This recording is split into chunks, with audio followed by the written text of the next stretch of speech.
Let me make sure everything's correct before I step. Let me make sure everything is correct before I step off this motherfucker. Let me see what's going on. Let me see this motherfucker. Let me see what's going on. All right, we all good. What's going on, y'all? This is Marcus Rosa, aka Mazuma TV, back at y'all with some more boxing talk, man. I hope everybody's having a blessed, beautiful, positive, productive night. I hope you had a great day overall, man. Back at y'all with some more boxing talk. We on the road to 4K. We about to hit that 3,100 mark in due time. Shout out to the nation and the mob for making this possible. We got some things that we currently need to discuss that's going on in the boxing world, man. We're going to talk about Devin Haney and Brian Norman's remarks towards each other in recent interviews done by the Ring magazine. You see what I'm saying? We're going to talk about Devin Haney saying that he's levels above Brian Norman and whether we believe that to be true or not. And then we're going to talk about Brian Norman vowing to knock Devin Haney's head off. I guess he's insinuating some type of knockout or whatever the case is. We're actually going to bring these interviews up and give our reactions to the whole situation, man. Shout out to everybody that's in the building thus far. I already see a few comments in the building, man. The people are already showing love. Go ahead and hit that like button, y'all. Let's go ahead and hit that like button. Let's get the algorithm on the up so the people know that Mazuma TV is live, you know what I mean, outside of the, notifications that's supposed to be sent out and all that good stuff. You feel what I'm saying? Shout out to the boy Justin Jackson in the building. He said, Mazuma motherfucking TV. Salute, salute. Coffee Plant, what up? Chris Maldonado, what up? 88 Sports Talk, what up? Talk to me, man. What's on your mind? How y'all feeling? Is there anything that caught y'all attention before we start cooking, man? Let me know. Let me know.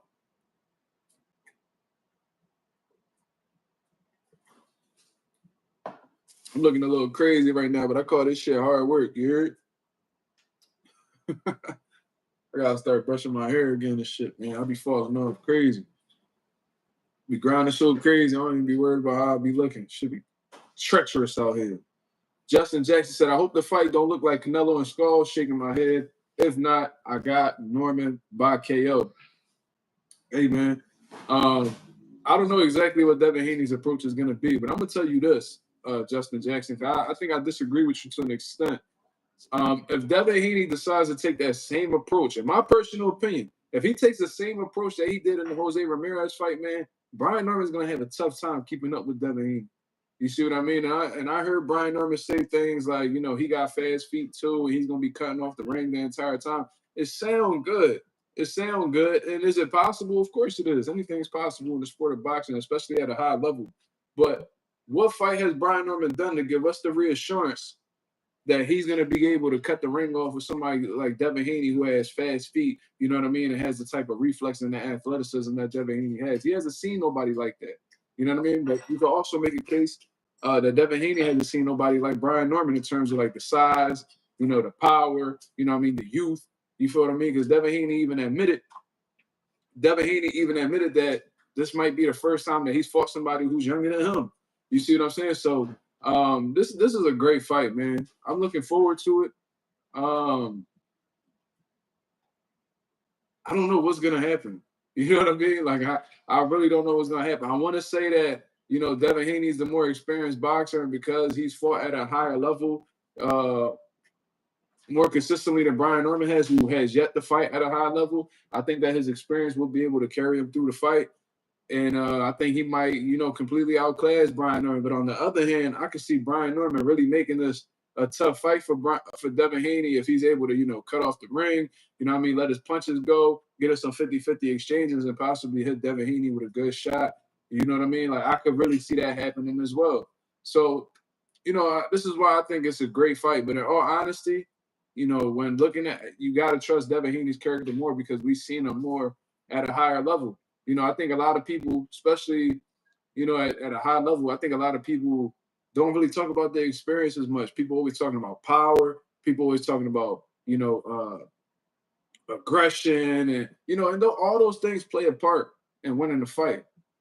You know what I mean? Like, that they all, every single attribute that you can mention in boxing plays its part and may be the main reason why somebody wins a fight. You see what I mean? But I think experience is something that people don't talk enough about. If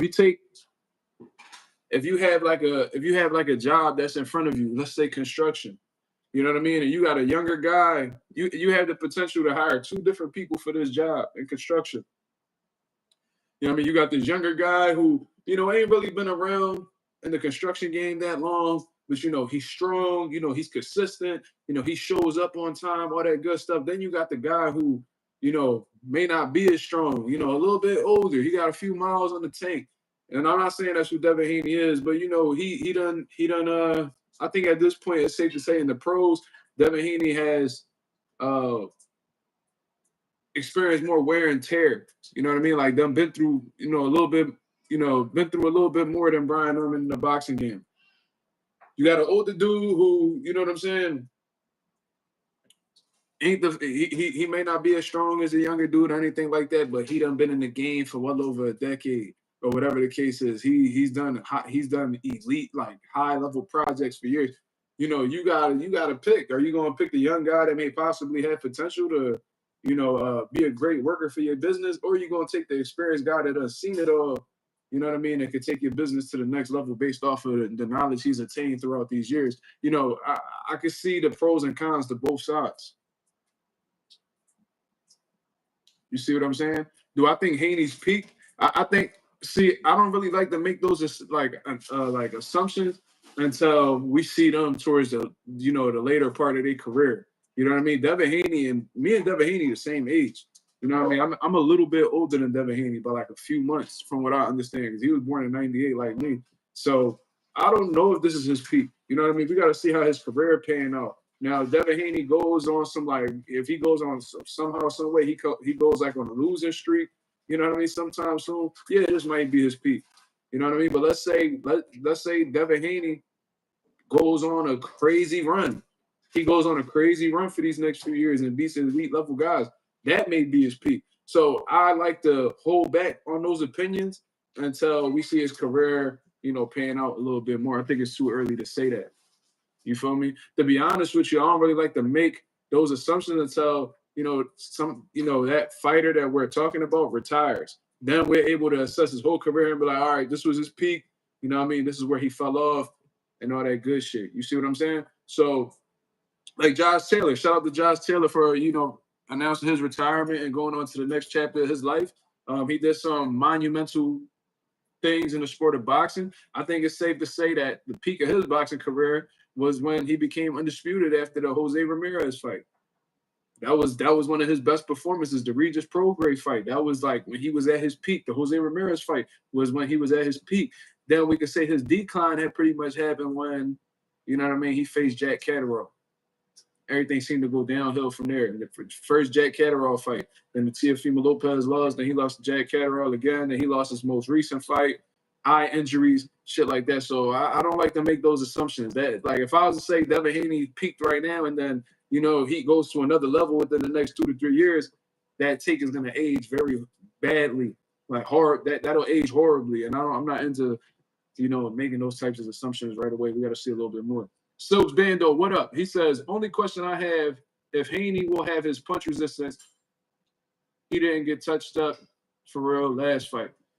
Well, that's a great question, Silks. We don't know. We don't know where his punch resistance is at because, Jose Ramirez didn't really get to catch him clean. You see what I mean? So there definitely is a question mark in that area. But at the same time, and I've heard this from great trainers. I actually heard this from Bozy Ennis and, his brothers and stuff like that. I think one of their brothers still got that quote in their bio on Instagram: the best chins are the ones that don't get touched. You see what I'm saying? So if, it's good to know somebody could take a shot when they get hit, but if, that person never really gets hit clean, then, the shit never has to be put in question. So the best chins are the ones that don't get touched. That's how I look at it. Coffee Plant said Mark Haney boots 152. Well, listen, man, boots, and a lot of people are making this assumption that when he made that announcement that he was moving up to 54, that's when he made his decision. From what I understand from the people that I've spoken to that are close to Jerron Ennis's camp, he was already in the process. Remember when y'all seen the pictures of Boots looking big as shit, pumping the weights at the gym and shit like that, and y'all like, yo, Boots big as shit. But that was Boots already in the mind frame that he's going up to 154. That was already in the plans way before he made the announcement. So I seen Brian Norman and them talking about, oh, why would you announce your move up to 154? You know what I mean? The day before my fight. Well, that was in the that whole plan to go to 154 was already put in play way before that. But he decided to make that announcement then because he felt like it. You know what I'm saying? Like, do he have to show you any type of respect and be like, oh, I'm not going to make this announcement until Brian Norman fight? He's not worried about you. So he can make the announcement whenever he wants, for real, for real. But I seen Devin Haney, you know what I mean? They brought the fight to the table. Well, they asked Devin Haney, will he fight Jerron Ennis? He said yes. But he wants it at 147. That shit got over to Boost camp. Boost and them, they're already locked in on going to 154. So they was like, all right, meet us in the middle. 152. Well, that's closer to 154, but you get it, like in between 147 and 154. See us at 152. And Devin Haney, rightfully so, said, bro, I haven't even competed at 147 yet. Why would I fight at 152? Smart choice. I just think that was presented to both fighters at the wrong time. You see what I mean? And I see people on this like thing, they doing this thing right now where they purposely, you know, deciding to shit on Jerron Ennis. I'm seeing people talking about Jerron Ennis done avoided, done ducked 3 fighters, talking about Devin Haney. Somehow he avoided Brian Norman, and now they're saying that he avoided Teofimo Lopez. Like, this shit is ridiculous, bro. Like Boots told y'all that he was only sticking around for 147 to unify titles. Once he realized, he looked over the landscape of 147 and seen that they wasn't really willing to face him, he moved on, as he should have. And all these dudes that's moving up, that don't got to worry about, you know, these hurtful weight cuts, all of a sudden they want to fight him. And he like, bro, there's no point in me sticking around. You feel what I mean? But it is what it is. Yeah, Anonymous, I agree with you 1,000%. He said they always make everything negative. Boost was just moving. That's it. That's all. Right. Me personally, do I think Devin Haney will fight Boots? Initially, I thought not. But, you know, Devin Haney has shown that he'll fight anybody at this point. So I don't even doubt this dude heart or how the way he moved. Did he want to fight? Yes. If Boots was like, yo, let's make it at 152, then there's some type of optimism there, because if he wasn't interested or didn't want to fight at all, he wouldn't even present, you know what I mean, an option to face him at any type of weight. So I just think that the fight was just brought to both of those guys when, you know, they were both worried on a mission to do different things. Boost was looking to go up to 54 at that time. Devin Haney was looking to make his name at 147 at the time. Good fight with wrong timing. That's just me personally. Pro Up Dan said Boots first said he wanted to move. He wanted the top at 154. Then wanted to unify. Then said he want tune-ups at 154. This the question I want to ask you, Pro. Dan, did he say that? I never heard Booth say out of his own mouth that he wants 2 tune-ups. Everybody that we've heard say this shit came out of Virgil Ortiz's camp or Turkey Al-Sheik's. Booth already done told y'all, don't believe shit unless it comes out of my mouth. But y'all choose to believe other people anyway. Until Booth says that, I'm not going to sit around and act like this is law. You feel what I mean? Now, and this is another thing. If you're moving up into a division, wouldn't the smart thing to do be to see how the division feels? How many tune-ups did Virgil Ortiz get when he moved up to 154? Can somebody tell me that? When he had no fights postponed with Stanley Onis and he had his little health issues or whatever the case is, and he went to 154, did he go straight into the smoke? Did he go straight into a Bohachuk fight? Did he go straight into a Mazuma fight? No, he didn't.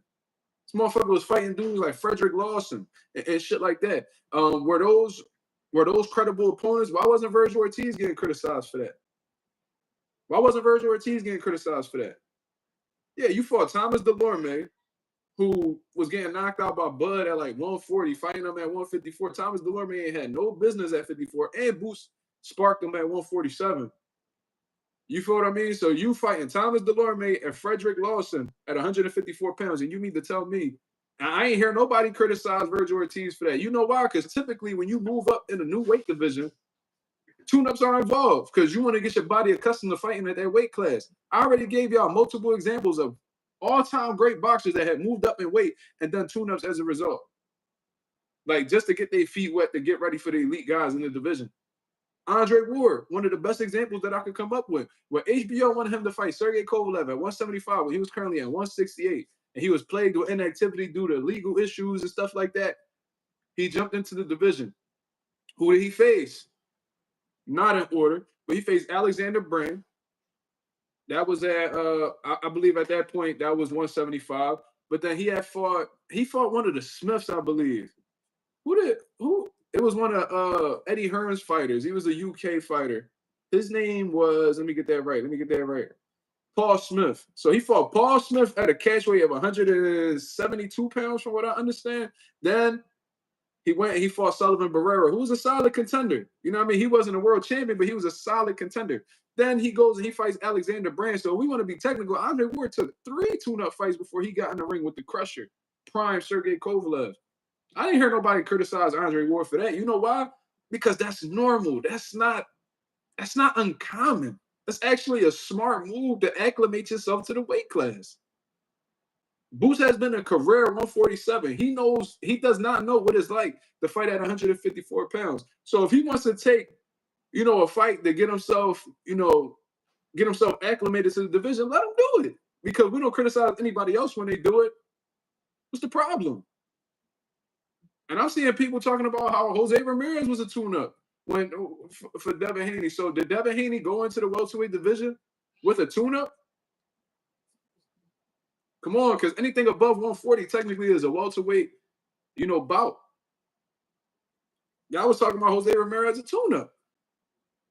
So we're going to criticize Boots for going up and getting a tune-up at 154 when niggas like Devin Haney, Andre Ward, even Floyd Mayweather have done, warm-up fights to get their feet wet in the division. How about Alexander Usyk, who's pound for pound #1 in the world right now? This man became undisputed at cruiserweight. His first fight at heavyweight was who? Chaz Witherspoon. Who the fuck is Chaz Witherspoon? A tune-up. Nobody criticized Alexander Usyk for doing that after he cleaned out his entire division below him. Am I lying? Am I right or am I wrong? The only fighter that don't do tune-ups is Terrence Crawford. Bro, when Terrence Crawford moved up to 47, Jeff Horn was a champion, but everybody was licking their motherfucking chops at Jeff Horn because they knew after that Pacquiao fight that nigga was easy work. He was a champion, so I can't call him a tune-up if he a champion. I can't do that. But come on, he ain't go straight into the smoke at 47. And listen, they ain't really want to fight the nigga. They wasn't trying to give him opportunity, so I can't say too much. But Jeff Horn, was he like this world beater at the time when he got like a controversial win over Manny Pacquiao? Not really. But like I said, I'm giving y'all multiple examples. Alexander Usyk, his first fight in the heavyweight division before he became undisputed, before he went into the smoke and fought Joshua, Fury, Dubois, Chaz Witherspoon. Everybody thought Mazuma was a tune-up. No, he wasn't. That's a WBA. He was the WBA champion at the time that Terrence Crawford fought him. You can't. I don't know how you could call a champion a tune-up. I can't do it.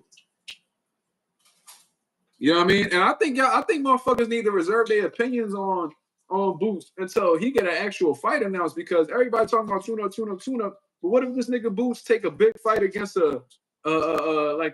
somebody who has any type of interim title? We gonna call Ennis a tune-up? Are we gonna call Bohachuk a tune-up? Are we gonna call Mazuma a tune-up? Is that what we doing? I don't know, because y'all was bigging up Bohachuk when he had that close fight with Virgil Ortiz. You feel what I mean? Joannis Tellez, y'all was just gassing him up. Y'all was just talking about the nigga. Y'all was just talking about him, how he looked good and all that crazy shit.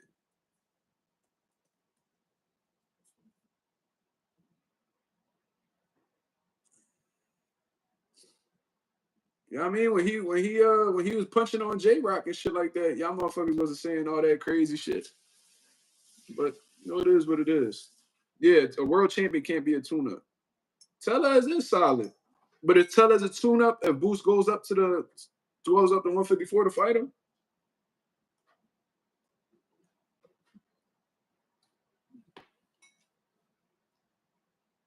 Is he? It's interesting. It's pretty interesting. A champ tune-up is Barrios. Hey, man. Barrios is definitely top ass, Bando. I ain't even about to play with you, but anybody who takes that belt off of him, I'm going to give him credit. It is what it is. I'm remaining consistent with my point.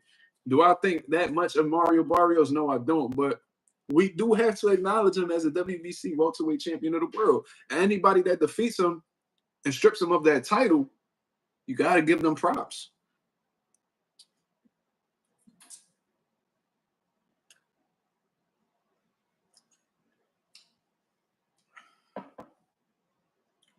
Yeah, champ is a champ. You feel me? Like, we gave Anthony Joshua credit for defeating Charles Martin. He had the IBF. Got to give that man credit. Like, was he the most fucking dangerous champion? I know, not at all. But a champ is a champ.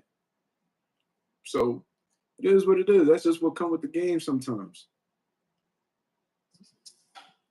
You feel me? Boxing International, New York City. What up? NYC. He says Norman gonna work Devin. I got a question for y'all, man.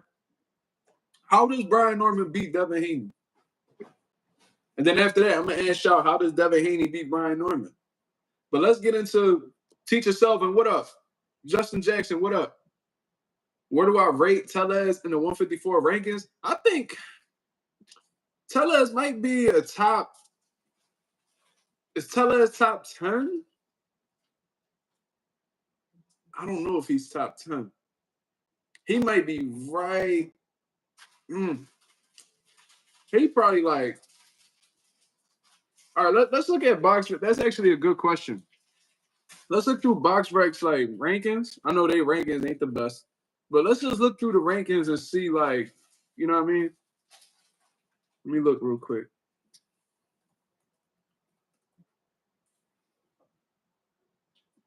Okay, here it is. Hold on. Bad Boom Balloon, what up? You said yes. Yeah, he's at 10. You said, yeah, you got him. Anonymous got him top 10. Wilder got a free belt. Wilder didn't get a free belt. He beat Bermain Stavern for the belt.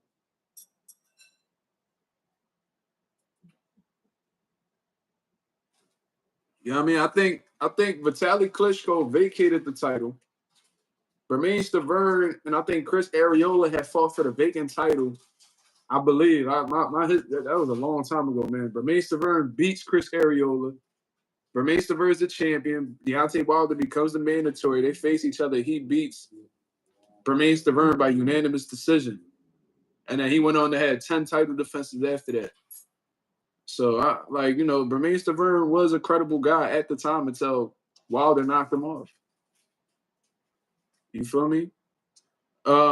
Anyways, number 1, 154, according to BoxRec, Terrence Crawford. Number 2, I mean, it's safe to say Terrence Crawford is better than Ennis Tellez. Cool. Virgil Ortiz, is he better than Ennis Tellez? At this point in time, I'm going to say yes. Bakram Murtazaliev, he's a champion. Got to put him above Ennis Tellez. Xander Zayas, I don't know. I don't think Xander Zayas deserves to be number 4 on any rankings at 154. Doesn't really have any notable opposition at 154, in my opinion. And he doesn't even have a world title. How is Xander Zayas ranked above Sebastian Fundora? That's crazy. But anyways, I'm going to say no.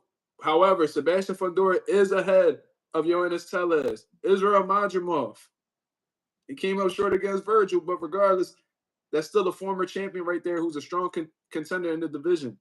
Erickson Lubin, Keith Thurman being number 8 is disgusting. Get Xander Zayas out of number 4 and get Keith Thurman out of number 8. What the fuck? How did he skip Serhii Bohachuk when Keith Thurman only had 1 fight at 154? This shit is disrespectful. But anyways, yeah, you could put Ennis Tellez. You could put Ennis Tellez in here. They got Tim Tszyu ranked above him. They got Charles Conwell. I'm gonna put Ennis Tellez probably at number 10. To be honest with you, I think he just makes it.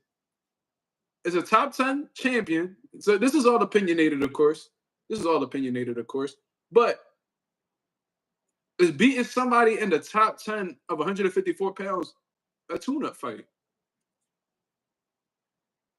But I'm saying all of this, but we don't really know who motherfucking who Boots is fighting next. We don't know. So we can't even speak that. We can't speak that far. We just speculating at this point. You know what I mean?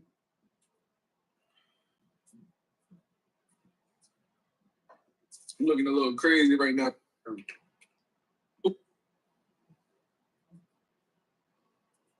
Oh, yo.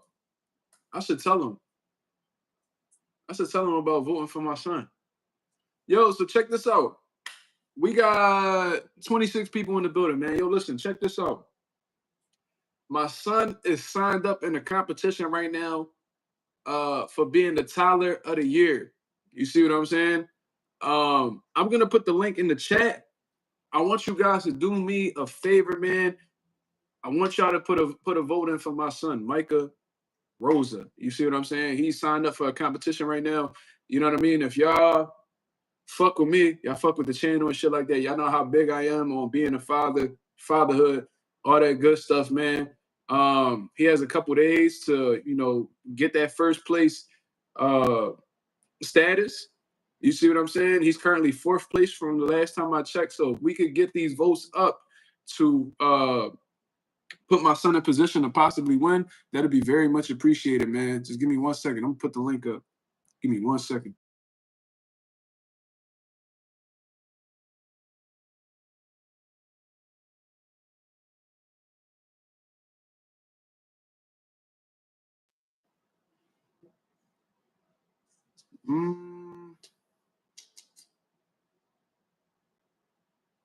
Wait, hold up.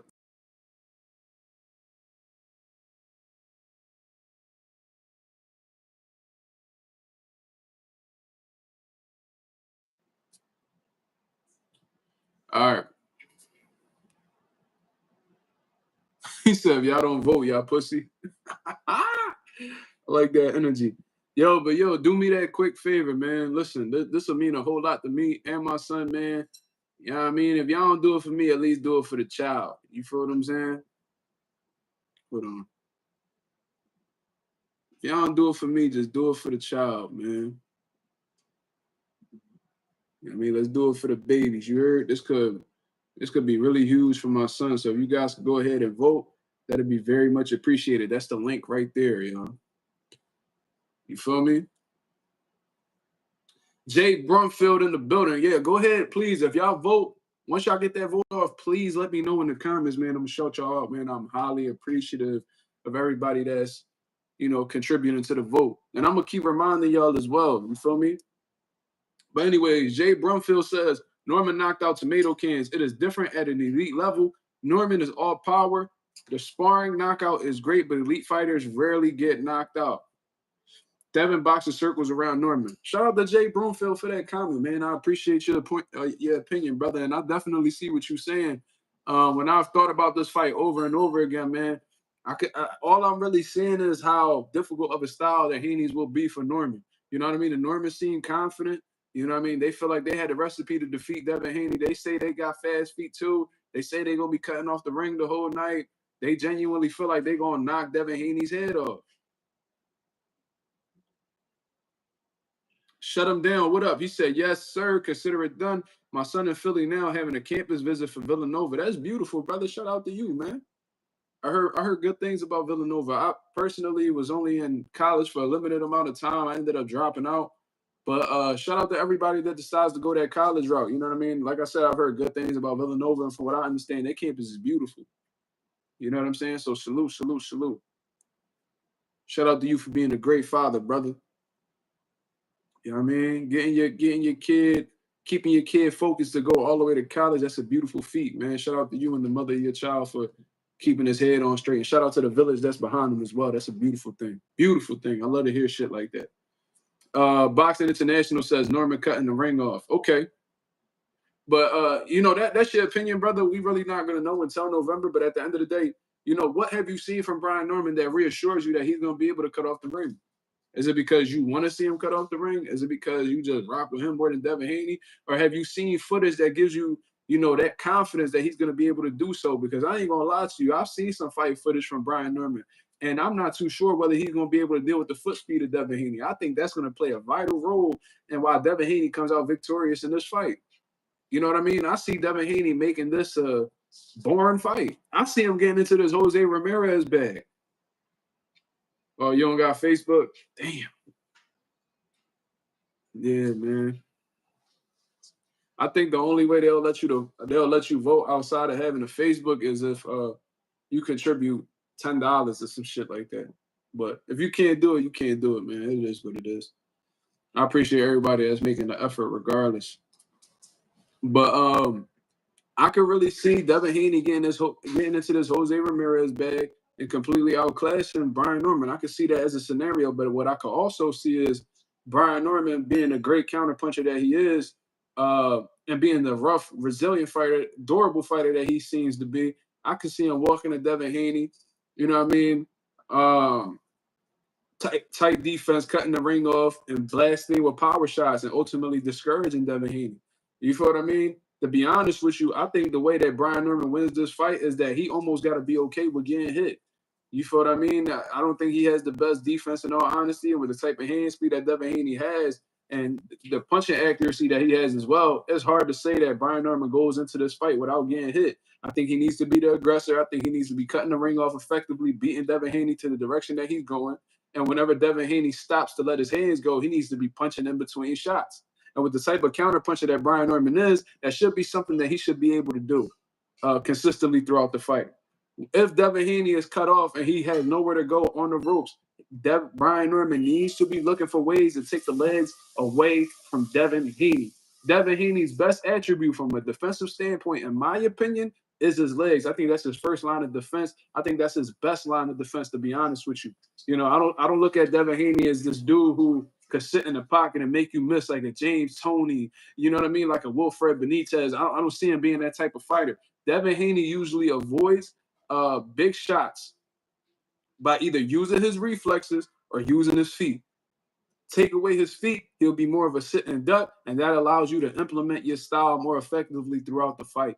That's just how the way I see it. I see Brian Norman being successful in that way. But if he isn't able, but the thing about Devin Haney's style that makes this dangerous for Brian Norman, in all honesty, is that the way that you get you take this punching power away from these dudes is making these guys pick their feet up. And I haven't seen many fights from Brian Norman where I've been able to see him, you know, move and punch simultaneously. He seems like he's that powerful puncher that, you know what I mean, he prefers to plant his feet and let his hands go, you know what I mean, until he lands like a good shot. Brian Norman has good timing. He has good counter punching ability, but some of the most devastating shots that I've seen Brian Norman hit people with was either when he pretty much jumped into a shot, leaping left hook on some Roy Jones shit, or when he completely plants his feet and lets his shots off, like he did against Santillan.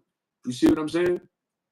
The way that you could take the punch, you could keep these guys from being power punches and making them pick their feet up. And with the type of foot speed that Devin Haney has, I think it's safe to say that Brian Norman is going to be picking his feet up through the entire course of the fight. Shout out to the boy Bad Boom Balloon for voting for my boy Micah. You see what I'm saying? Let me go ahead and pin this, by the way, man. You know what I mean? I really want to win this because I genuinely feel like if my son doesn't win this, then I let him down in a sense. And I don't even want that type of shit on my conscience. You feel what I mean? Maybe I'm just being a little bit hard on myself. You know what I mean? You're not going to win every contest, of course. But, you know, I just want to go hard for my son. You feel what I mean? So, you know what I mean? That's the pinned comment right there. If y'all can go ahead, click the link and vote for my son. You know what I mean? If y'all want to contribute some money, and this goes to it goes towards a great cause. You feel what I mean? Toys for toddlers and all that. You feel what I mean? So if y'all could put in a free vote, cool. And the good thing about it is you can vote every 24 hours. You feel what I mean? You can vote for every 24 hours. And I'll be on live every day throughout this week. So go ahead, get that vote in. Let me know, man. Shout out to Bad Boom Balloon for voting, man. It makes me feel good knowing that I got genuine support on the channel. Silks Bando, thank you, man. You said I'm clicking and it's not doing anything. What? Let's see something. It popped up for me.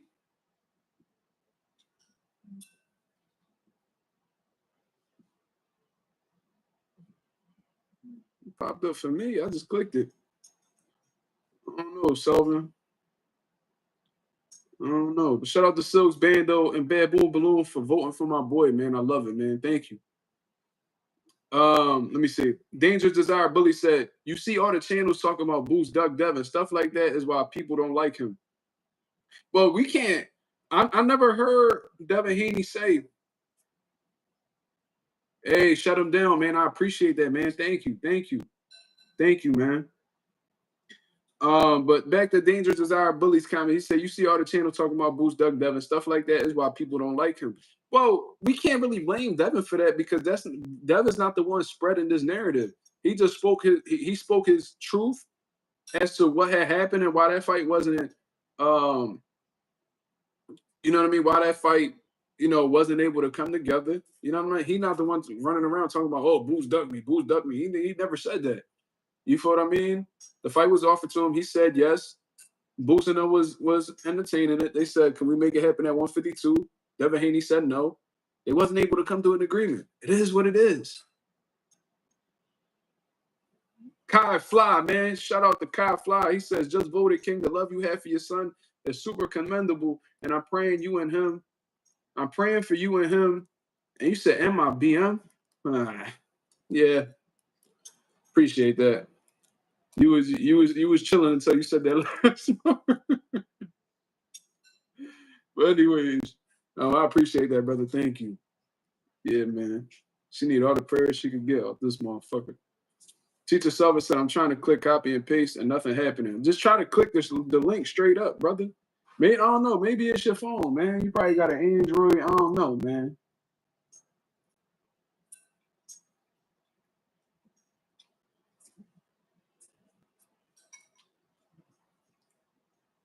But yeah, man. That's what they do to black boxers. You know what I mean? That's what they do to black boxers. They see something, they find a way to spin a negative narrative on it, and they spread it out to the people to spread out throughout the social media platforms. It is what it is. Because you got to understand, a lot of these boxer fans, they rarely generate their own opinions.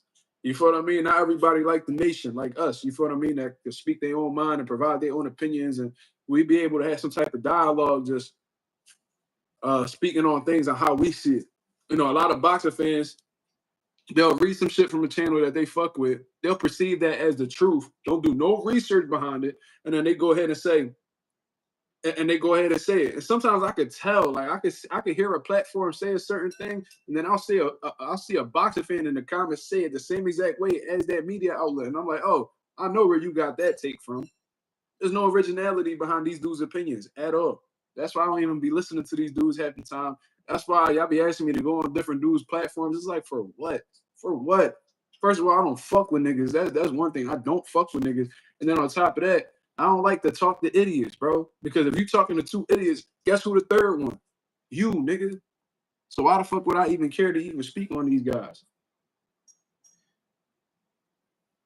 Get them votes in, man. Get them votes in.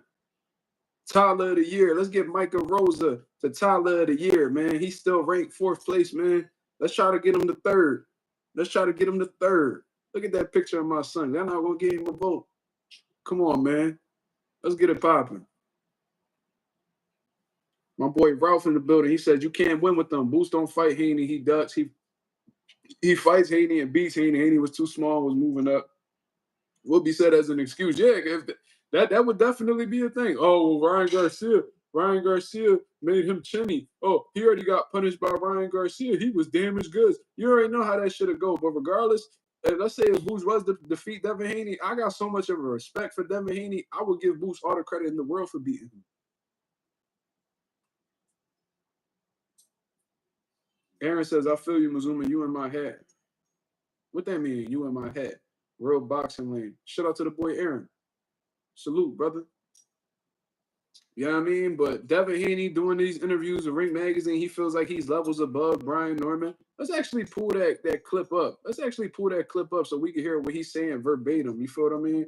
I don't want you guys to take my word for it. I want you to hear it out of, you know, the people that's making these comments instead. So let's actually pull up Break Magazine over here on X, formerly known as Twitter. You know what I mean? We don't want to get too crazy on Twitter because of the stuff that be on here. But let me see.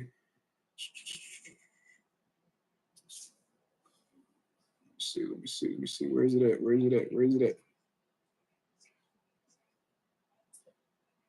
I don't want to see shit that got to do with Mario Barrios, man. Sorry. Okay. What he was supposed to do against the guys that. Let me rewind it. This is Devin Haney's words, not mine. Like I said, he's done what he was supposed to do against the guys that they put in front of him. You know, I'm on a whole different level. I've been at this level since I was 20, 21 years old. So this is nothing new for me. This is new for him. This is his big moment. This is his first time at the top. I've been here. Do you think that? So he's speaking on Brian Norman. He pretty much like, yo, I done fought in an elite level for a long time. I've beat credible dudes for a long time. All of this is new to Brian Norman. So he's citing inexperience on the Norman side. And he feels like that's a vital part as to why he will come out victorious against Brian Norman. But like I said, what I said earlier, experience plays a big role in a lot of these big fights that we watch, man. Could be too much for him then.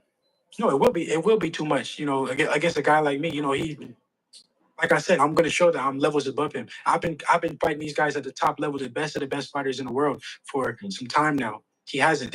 I'm the first guy at the top that he's fought. Other than that, like I said, I genuinely don't know not one person that he's beat. I don't know not one person. So he says he's inexperienced and felt like he hasn't really beat anybody notable. Is that safe to say? I think it is. You know, Santillin, you know what I mean? All right, cool. That was probably that was definitely the fight that got Brian Norman name put out there and stuff like that. But, you know, Santillin was on the same level as Brian Norman in terms of, you know, being undefeated, you know, I guess you would say contenders that were looking to make a name for themselves. They didn't really beat anybody notable at the time that they had faced each other anyway. Cool. Jin Sasaki, come on, man. We already knew what type of time it was on with Jin Sasaki. That was a stick-up from the Normans. That was a motherfucking stick-up. That was a robbery. Them motherfuckers should have walked into that Japanese crowd with masks on like Floyd did in the McGregor fight. Because everybody knew that was going to be easy money. That was an easy check. Easy check. Like, you hesitate to come to Philly for a fight at one point in time, and now you coming to Japan with no problem. They knew what time it was. They knew Sasaki couldn't hold up to what Brian Norman was dishing out. You feel me? So that's what Devin Haney's saying. That's what that's what it means to me. Took me T said it took me like 5 times to type that link manually. Finally got to the site and I need Facebook. I don't use Facebook, but good luck. God damn, that Facebook shit fucking me over heavy, bro. Damn. You said that link for my son not working? Why is it not working? I guess on certain browsers and stuff like that, it's not coming up, man. My apologies, man. Damn. Yeah, I lost a couple votes because people don't got Facebook, man.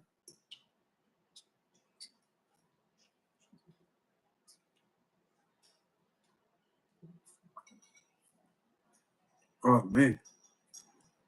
But anyways, man, so that's what Brian Norman thinks.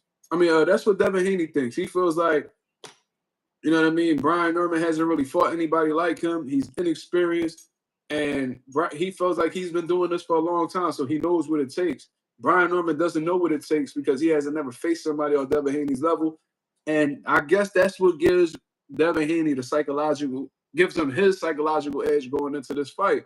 Now, what gives the Normans their psychological edge in this fight, considering the fact that, you know what I mean? They've always felt like Devin Haney's always been the bigger guy and guys that he's fought. You know what I mean? They feel like they've seen what happened when Devin Haney fought somebody that was their size, aka Ryan Garcia. I think they completely not taking into consideration that this dude was on performance enhancement drugs, but whatever. They feel like, when he fought somebody his size, you seen what happened.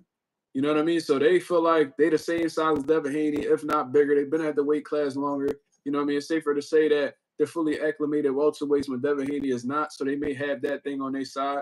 You know what I mean? They made me confident in their youth going into this fight because Devin Haney was always accustomed to being the younger fighter in fights, but not in this situation. You see what I mean? They feel like they see Devin Haney get hurt by guys that they feel like is not bigger punches in them. So that gives them confidence going into the fight as well. So both of these guys going into this fight have their reasons as to why they're confident going into this bout. And I think that's what makes this an exciting fight, in all honesty.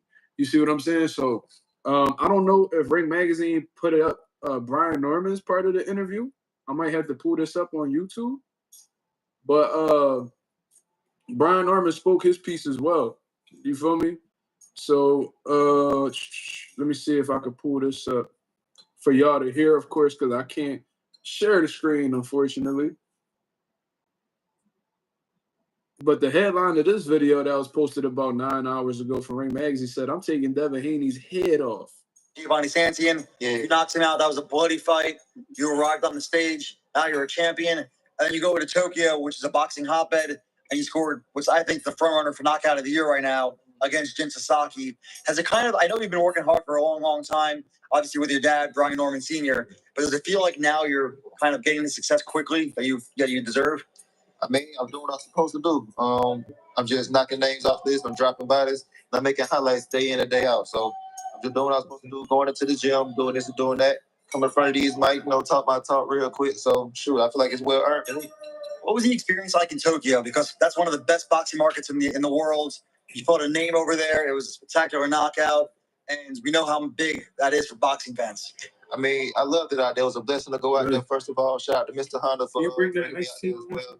But the whole trip was just amazing. Of course, I was locked in, so I couldn't really have as much fun as I wanted. But just simply walking to the store, I could see a big old difference. No trash on the sidewalks, no anything. Everybody respectful. Everybody real quiet and humble. Very honorable to be out there. So now, yo, Coffee, why you talking about StreamYard, man? I already told y'all I'm on strike with StreamYard. You feel me? I'm on strike with StreamYard right now, man. Why you bringing up StreamYard? What we doing out here in these streets, man? You forgot, Coffee? I thought you was a day one. Coffee. What we doing, man? What we doing out here in these streets? I'm trying to skip to the part. Let me see. just a little bit more so. I love that, Haney's very accomplished, pound for pound for a long time. He's trying to become a champion in the third weight class. Why isn't he going to do it? First of all, I would say he is not just on paper, but my toughest challenger to this point of my career. But Brian Norman is acknowledging that Devin Haney's the most difficult style that, I guess, the best fighter that he's ever come across thus far. So Devin Haney said it. Brian Norman agrees with him.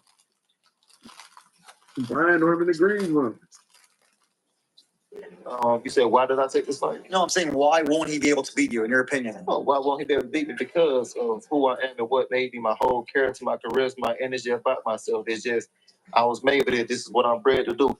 Ain't nothing to force. You do this interview again, I'm saying the exact same thing again, just in a whole different way. So this is what I do. This is my life. This is not no movie. This ain't no TV show or anything like that, man. I'm feeding on the storm. I'm not fighters off. This is who I am. Yeah, and we all saw how quickly you accepted this fight when it. Why he pretty much asked, why won't Devin Haney beat you? I'm about that life. Okay. It was presented to you. You're going over to Riyadh, Saudi Arabia. You just fought in Tokyo. You're coming like the world warrior now, huh? Hey, I'm loving who I am. I just trying to show y'all what a real world champion is. Took over Japan, taking over America. Now let's take over Saudi America. What do you think is going to be the toughest part about fighting Devin Haney? You know he has a great Saudi America. It is. So this nigga say Saudi America? Took over Japan, taking over America. Now let's take over Saudi America. What do you think is going to be This nigga says Saudi America. Am I bugging?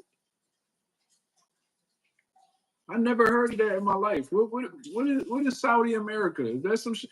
Is that a country I just never heard of? part about fighting Devin Haney? We know he has a great jab. It is. Took over Japan, taking over America. Now let's take over Saudi America. This nigga says Saudi America. This nigga Brian Norman Saudi America. Holy shit. This nigga Brian Norman ain't never been outside, man. Yo, what's going on, senior? Tell your son about countries, man. What you was homeschooling this nigga? What the fuck is Saudi America? Now let's take over Saudi America. What do you think is going to be the toughest part about fighting Devin Haney? We know he has a great jab. He has great feet. He can move in there. What do you think is going to be the toughest challenge you're going to face on fight night? Bill Haney. Not saying his mouthpiece, but we gonna take care of that. So, I got the call. They said everything is a go. Come WrestleMania, it's gonna be Devin Haney, Bill Haney, his bodyguard, and you got me, my pops, and my bodyguard Jolene Mazuma. I saw Jolene was swinging in there. Exactly. Did she connect on one of those? I mean, I ain't seen nothing. He funny as shit. So look, I'll be Brian Norman funny. I fuck with his personality. He real mature for his age. He got jokes. He a smooth young boy, man. He remind me of Roy Jones a lot. How the way he talk, and how the way he present himself, his cadence. Devin has his father Bill. You have Brian Norman Sr. and your dad was a pro fighter. How much does that help you as a fighter, having your dad who has the same experiences? That's actually the biggest blessing of it all. Even before I even thought about coming to the gym, I was watching him at the gym, got my own superhero right here in front of me. So it's just like, that's the model I was on. And then, of course, he retired, I joined in, and he gave me all the fighters to watch. He started off Miguel Cotto, Marvin Hagler, the list goes on, Roy Jones, Mike Tyson.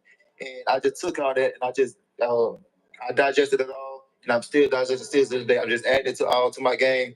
Also, with the business side of boxing, he didn't really have anybody behind him. He was more so of a B side. You know how the game goes.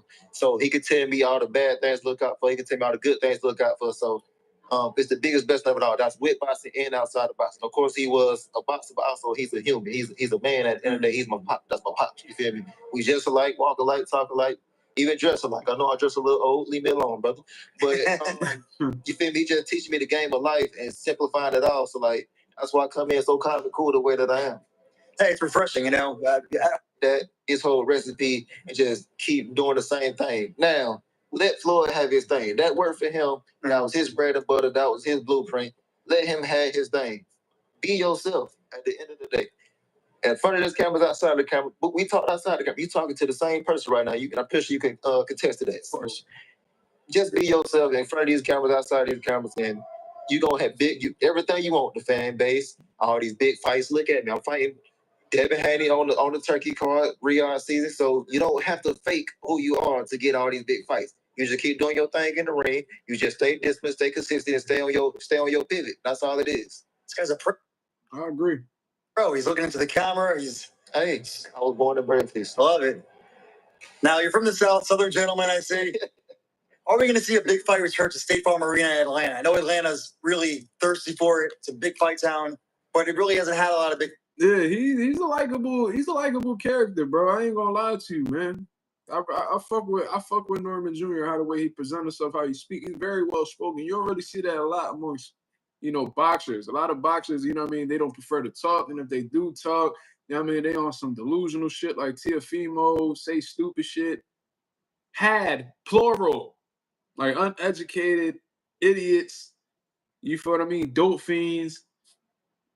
So, Brian Norman is like a breath of fresh air for real. Sounds actually intelligent. Sound like he got his wits about him. He sound educated.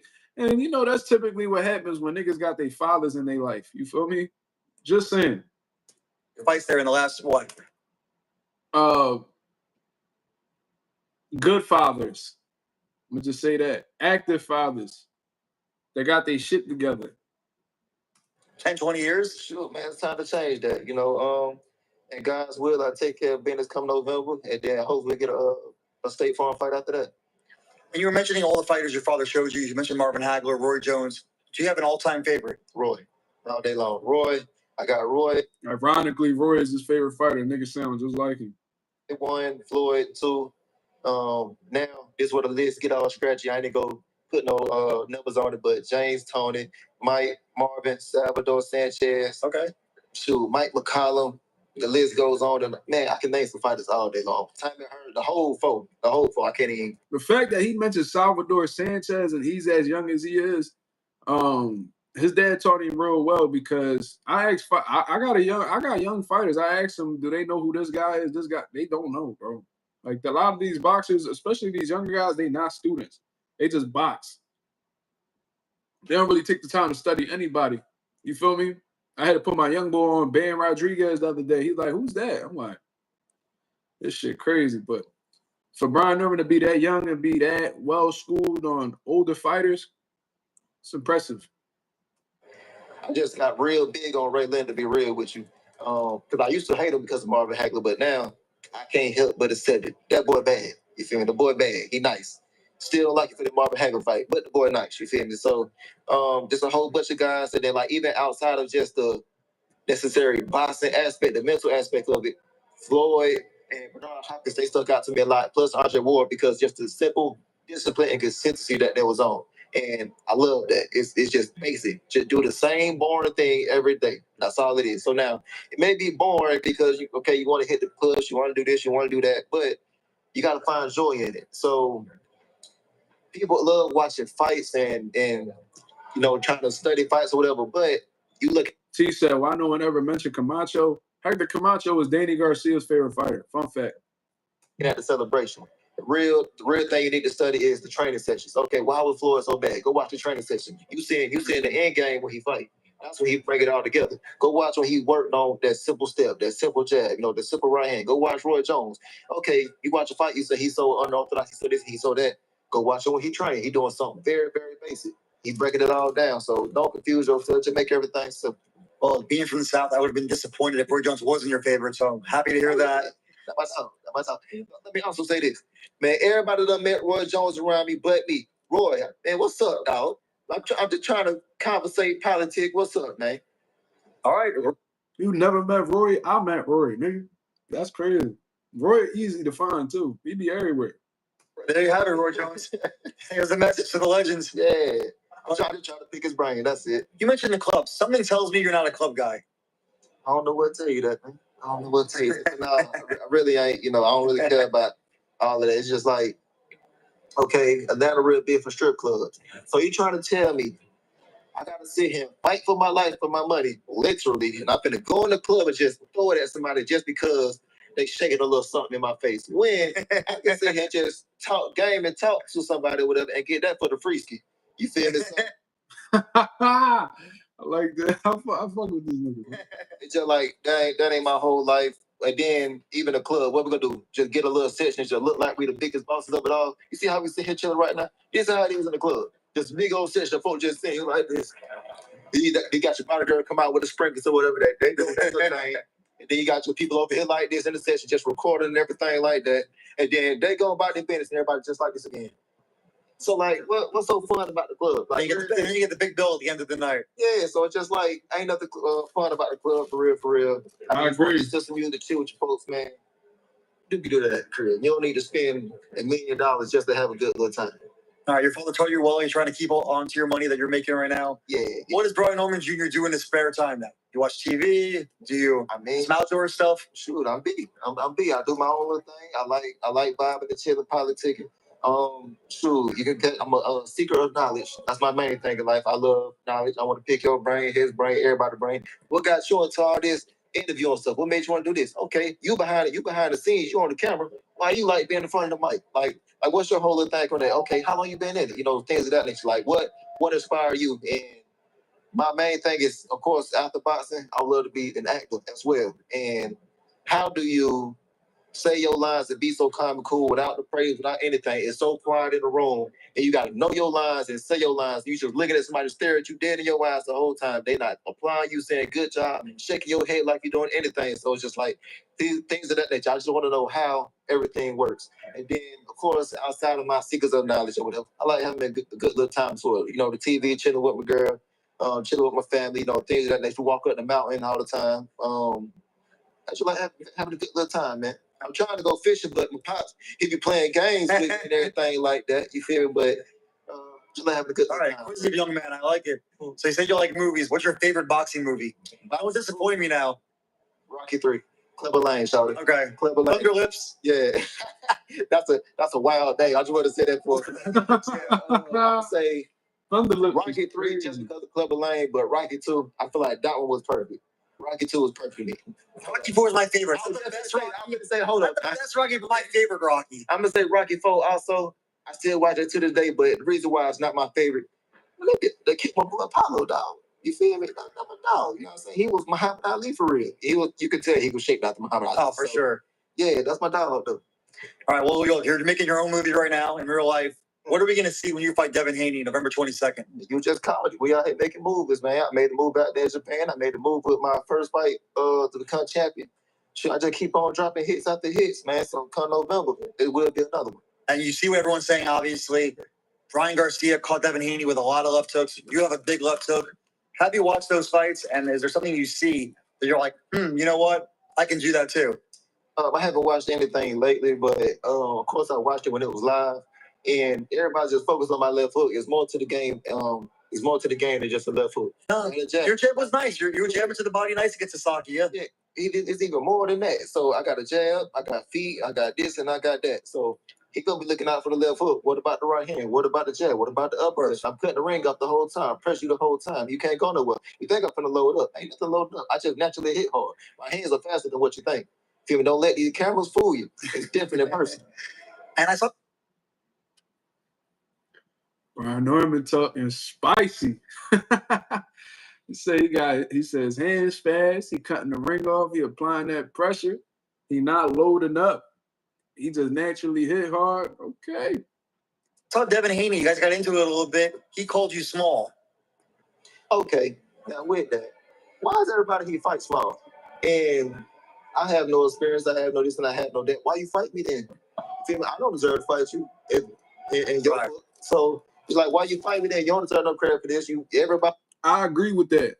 Like I never been into. I never really understood why people fight people, and then they go to say, "Oh, you a bum. Oh, you ain't fight nobody. Oh, you ain't never do this. You ain't never do that." Okay, so what does that say about you? You feel what I'm saying? Like, what does that say about you? If you genuinely believe that I haven't fought nobody, that I'm a bum, I ain't got no skills, then that just means that that's the type of opponents that you look for. So who looks stupid, me or you? The fuck? Because you supposed to be this big star. You know what I mean? I'm challenging you. So at the end of the day, I'm doing what I'm supposed to do and accepting the fight. You fighting me, you degrading all my accomplishments. You know what I mean? My skill set, what I bring to the table. So why you fighting me then?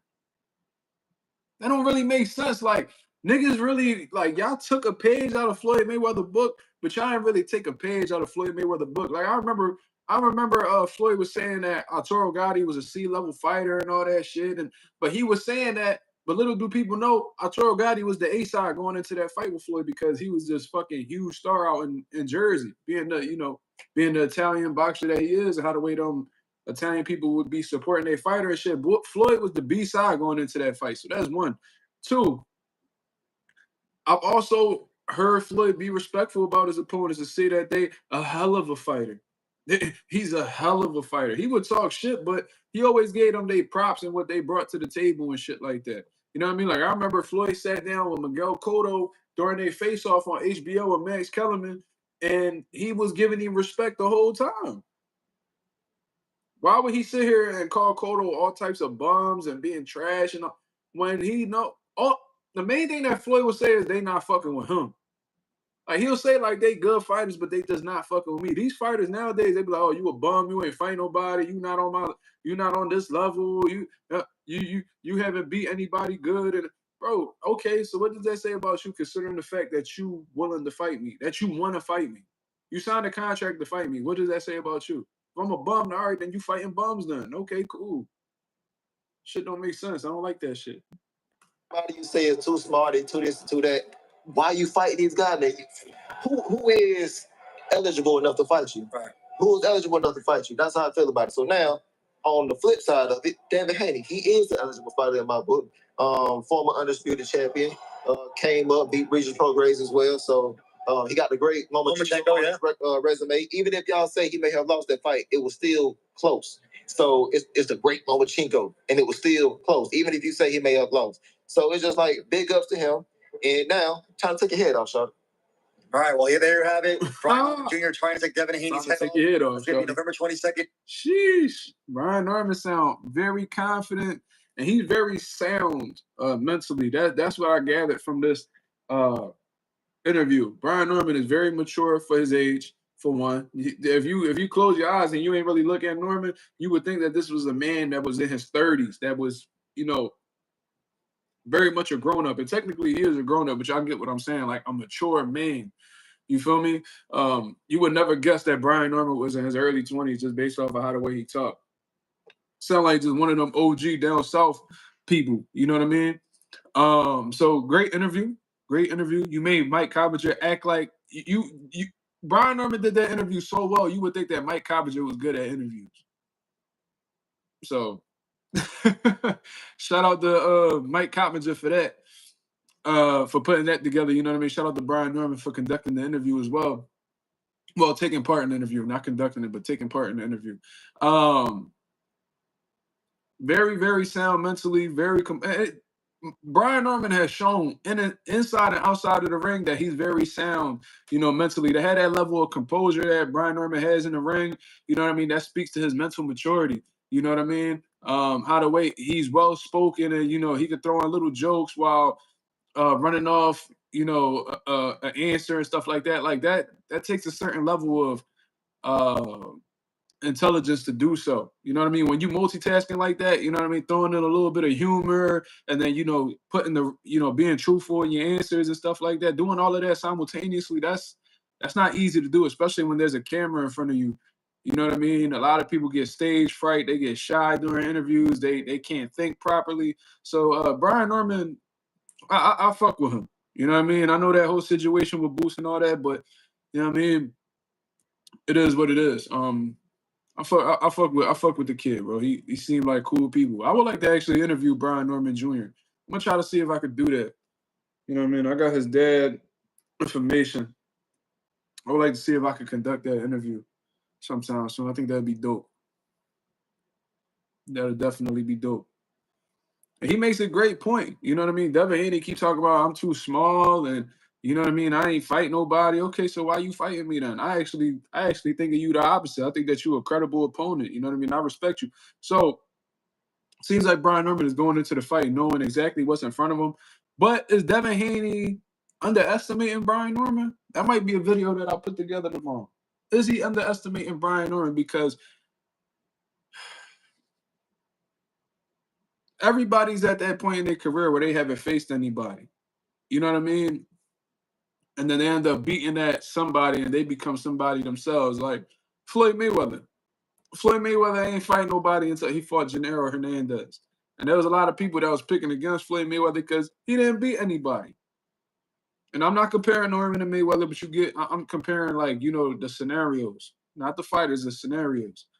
And then after that, Floyd became somebody after beating Gennaro Hernandez and winning his first world title. I remember when Earl Spence was on the come up. Oh, he didn't beat anybody. You know what I mean? Kell Brook was saying how Earl Spence didn't beat anybody and, how he don't got no experience. He going to be the next Jeff Lazy and stuff like that. And then Earl Spence became somebody after beating somebody. You know what I'm saying? So, I don't really like that perspective. I think, whoever the hell you go in the ring against, you should have respect for, you know what I mean? You should consider them dangerous and you need to prepare properly for that situation and not tell yourself mentally that this person is a nobody because in my eyes, that's somebody that's overconfident in all honesty and underestimating their opponent. I think that's a very dangerous thing to do.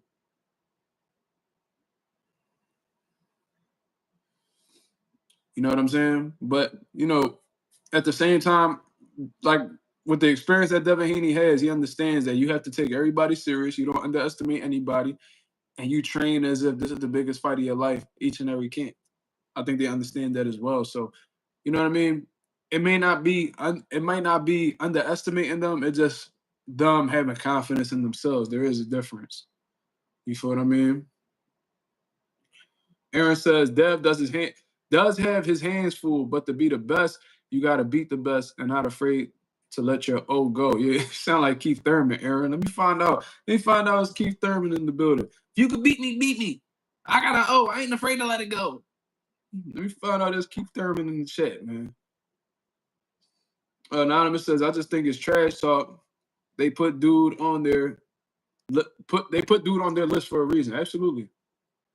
I mean, he's a world champion. Why wouldn't he be on your list if you're moving up to his division? Marlon 2631 says, on paper, Mark, this fight is lopsided. Are you saying that based off of the fact that Brian Norman is relatively green for being a champion? Let me know why you're saying this. Aaron said, Dev wins this fight. It puts him in another stratosphere in terms of putting the walk to the top. He cleans out 147. If he beats Norman, he has a lot to gain with this win. I agree. I think that it is, it is what it is. I think that if Devin Haney defeats Brian Norman Jr., which I am picking him to win, I think it's going to be smooth sailing for the rest of the division. Really look at the division and who's in there. 2 of the belts are going to be vacant, for one. 2 of the belts are going to be vacant. So the IBF and the WBA is going to be up for grabs. So to be honest with you, there's only really 2 champions in the division as of right now. Mario Barrios and Brian Norman. Brian Norman's a tougher challenge in my opinion. Shit, I feel like that's damn near a fact based off of the bullshit that we've been seeing from Barrios lately. So you defeat the stiffest competition off of the rip in your first fight at 147, then you know what I mean? I don't really see anybody else that's going to put up as much resistance as Brian Norman at welterweight, especially with Boots not being there anymore. I really think that Devin Haney has a chance to become undisputed at 47.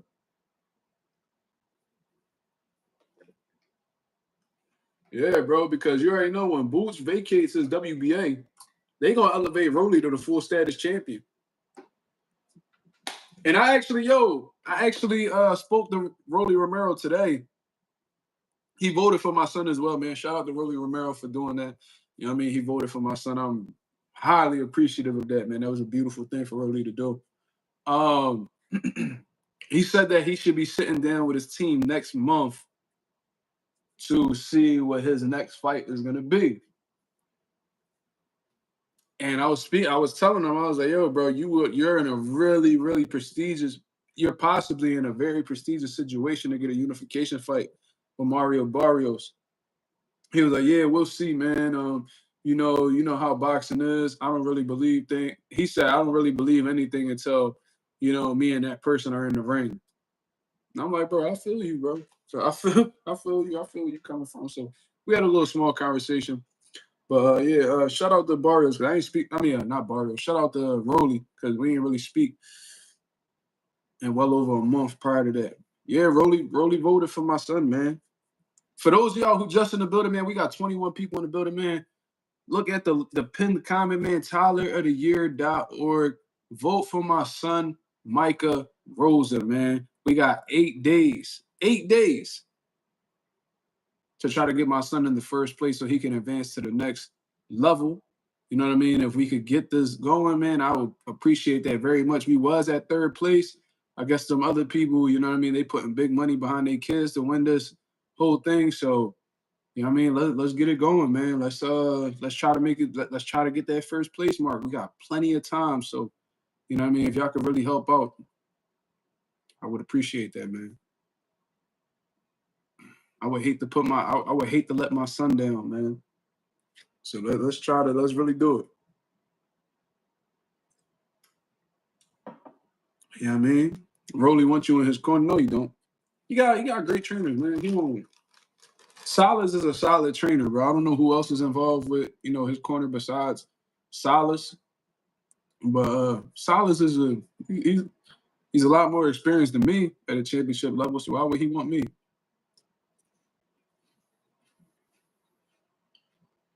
You know what I mean? The Cardenas salute. Vote for my son, Cardenas. Come on, man.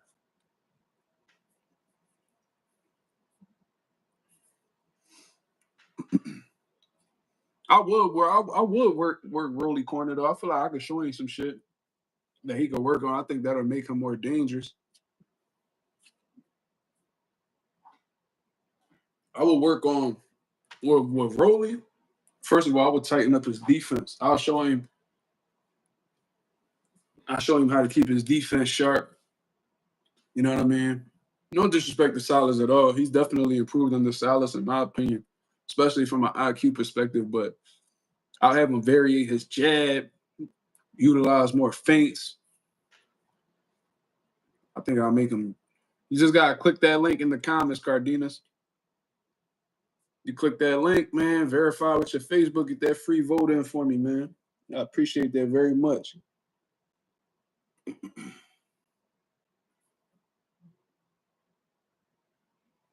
See, people can't click this shit. That's crazy.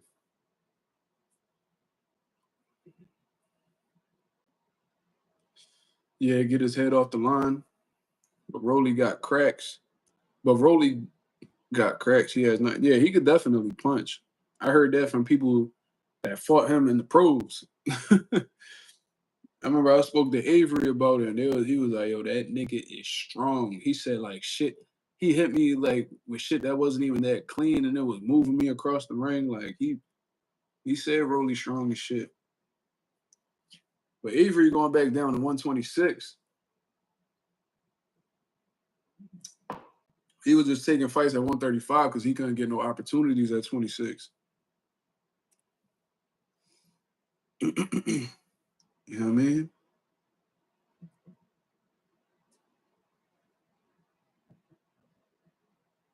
Let me see. Ask Rolly to fight Dev. Why would I ask him that when, no disrespect, Aaron, you know what I mean? You just being a boxing fan. I done seen multiple interviews with media outlets asking Rolly to fight Dev. Rolly never really answers that question directly as to whether he'll fight Dev or not. He don't really seem too interested in fighting Dev. I don't know if it's just like a stylistic thing that he doesn't really want to go up against or something like that. Or I seen sparring sessions they had where it looked like Dev was getting the best of him. I don't know. But yeah, he's never really sounded optimistic about facing Devin. You know what I mean? I just think that he's interested. I think Rolly just care about the money, bro. Like he want to make the biggest fights, which Devin Haney will be a big fight for him.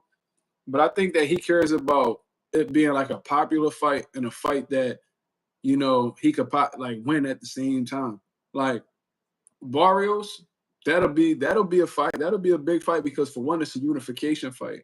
And two, it's a winnable fight because Barrios is there to get cracked. I don't see Barrios being able to stand up to Rolly punches. No.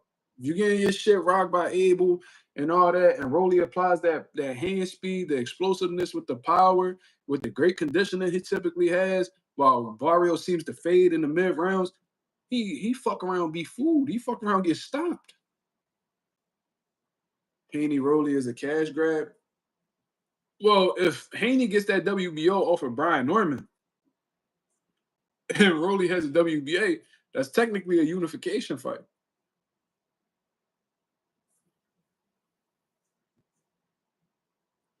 Aaron said Rolly could beat Barrios clean. Yeah, knock him spark out. Like Prince Nassim my man said, I'm going to knock you spark out. Remember that nigga told the boy, what was his name? Kevin Kelly? He said, I'm going to knock you spark out. I think he went and did that shit too. I remember that fight.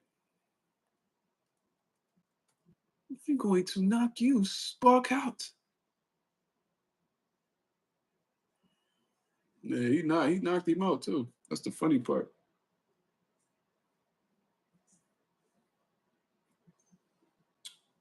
Coffee Plant says Mark Lamont on live said legal issues is holding the rematch. Hey man, I don't doubt it. I don't doubt it at all. You know what I mean? Like Tank can't stay out of his own way. That's how he's been throughout the entire course of his career. He's always been in his own way. You know, from a legal standpoint, always getting into trouble, being put on all types of probation, violating the probation. He goes into jail.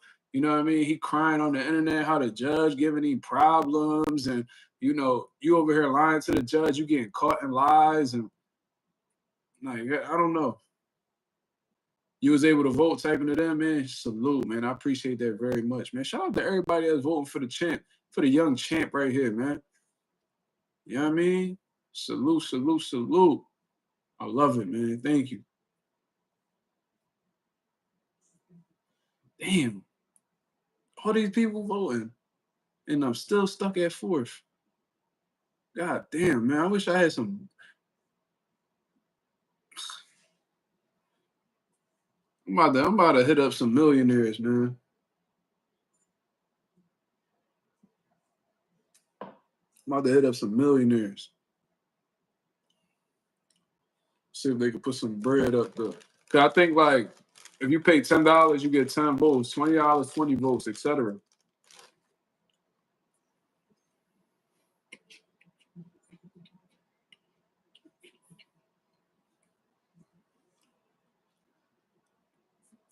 Yeah, Anonymous, I agree with you. Tank should vacate the WBA belt. That's exactly what he should do. You know why? Because every time he do an interview, he always talk about how he don't give a fuck about the belts. So if you don't give a fuck about the belts, why are you? This shit makes zero sense, bro. You go around saying that you're not like none of these fighters. You don't care about legacy. You don't care about belts. Meanwhile, every time you win a fight, you raising that motherfucking belt up in the air as if you're proud of it. So which one is it? Do you care about these belts or not? Or are you saying that you don't care about these belts because you don't want to fight guys in your division that also have belts? Which one is it? Because I know me personally, if I didn't give a fuck about a belt, or I felt like if I was bigger than a belt, I'm definitely not giving these niggas between 1% to 3% to take up out of my check. For what? For what? If I genuinely don't care about belts anymore, why would I give any of them niggas 1% to 3% out of my purse? I don't care about belts. I don't care about legacy. I make $3 million, but they get 3% of it. Why?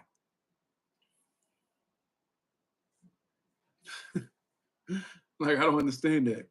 Go 787, what up? He said, yo, Mazuma, my bad for going out of topic. Did you see what Rohan Polanco said about Matias? I'm at break at work, can't be typing. No, I didn't. But you could definitely enlighten me on that. What ain't Rohan at what weight class is Rohan in? I thought he was at welterweight or something. Is he at 140? Or he be going up and down? We about to see right now. Hold up.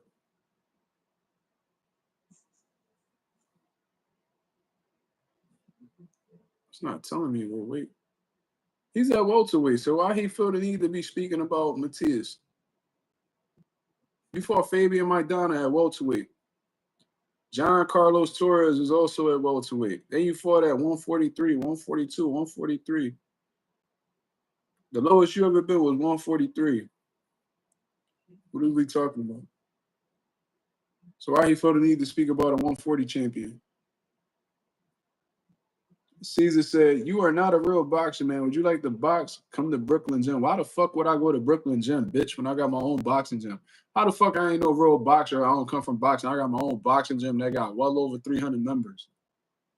Top amateur boxers in the city, professional fighters that's ranked and sanctioning bodies. The fuck is you talking about? I ain't no real boxer. I'm retired. Yeah, you're right. I guess I ain't a real boxer, but guess what? I breed fighters. I'm really him with this boxing shit, bro. Y'all niggas got me fucked up. Y'all just see the YouTube side of thing. I don't really be cooking. Like, y'all just see how the way my fighters look, bro. Y'all niggas would be talking a whole lot different.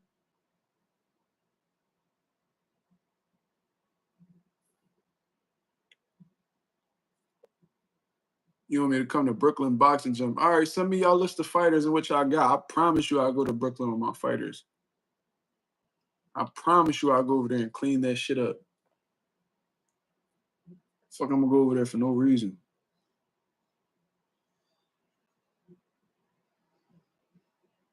Nigga, fuck you. Nigga, fuck you and your 3 generations of boxing. Fuck. You tripping, nigga? You all right?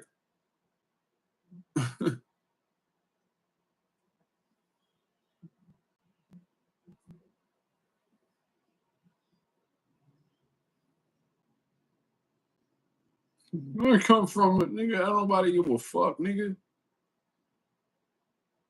I'm looking at your profile on YouTube right now, and you talking all this God shit on your see, that's why I don't be fucking with these overly religious ass niggas, because on his profile, he over here trying to spread the gospel, trying to spread the word, but you on my channel talking shit, brother. You on your channel, you on my channel being negative. You feel what I'm saying? So if that's the case, nigga, yeah, fuck you and your 3 generations, nigga. You out your fucking mind. Then you on your YouTube pretending to be like this overly religious ass nigga, but you over here spreading hate and negativity, brother. So you know what I mean? That don't seem God-like. That don't seem Christian-like, brother.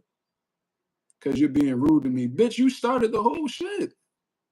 You started the whole shit. You are not a real boxer, man. You over here, nobody even knew who the fuck Caesar was. The only Caesar I know is Salad, nigga. Don't nobody know who the fuck you is. You came up on this chat and told niggas they not real boxers, trying to be disrespectful, trying to lure me to come to your gym. Get the fuck out of here, nigga. You started talking shit. The fuck? Ain't nobody worry about Caesar. Caesar's Palace, Caesar's Salad, nigga. Fuck Caesar. Yeah, he gotta be white. Well, if you Caesar, you definitely ain't white. But that's that white people shit. They start shit. You react. Oh my god, he's fucking crazy. That fucking Hispanic man, he's crazy. They don't even say Hispanic. If you look anything that's not white, oh look at that black guy's going crazy. I had racist customers write surveys about me, calling me that black man. That black man was rude. I'm like, wow. I mean, I do come from that, but god damn, shit crazy. Oh, that black guy's going crazy. Cut it out.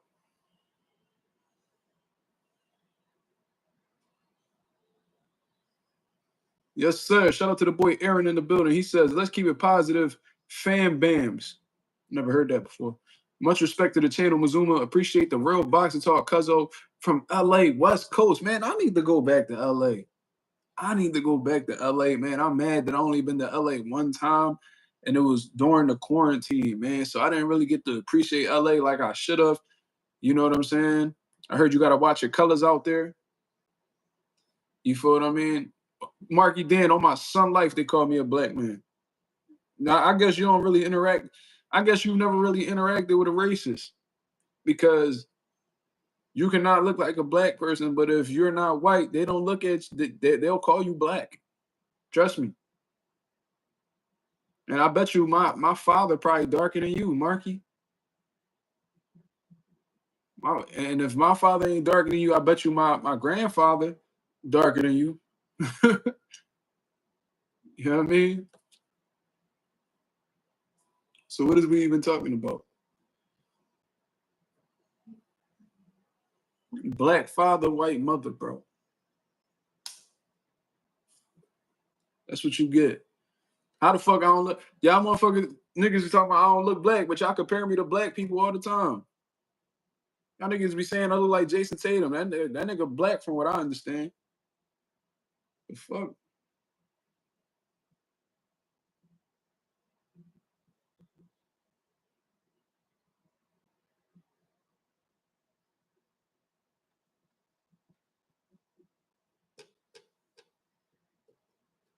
Hey man.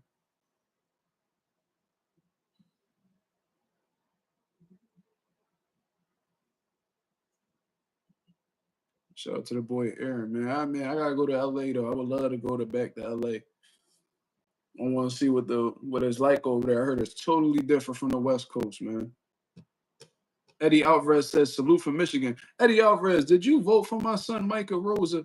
Did you vote for my son Micah for Tyler of the Year? Did y'all vote for my son for Tyler of the Year, man? Anonymous Marky Dan, Marlon 2631. I think you said you voted already, brother. Did y'all vote for my son Micah Rosa?